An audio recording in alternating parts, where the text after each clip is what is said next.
May extra po ba kayong halos? Eto.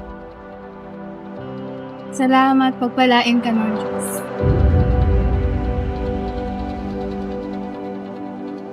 Wala. Lord, paano kaya ako makakauwi nito? Wala na akong pera.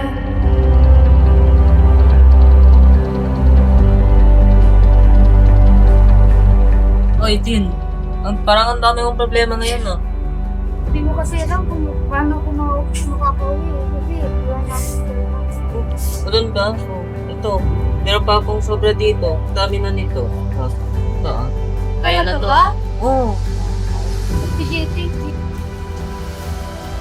Thank you, Lord. Meron na akong pamasahe. Hindi na ako maglalakad. Ang galing mo talaga.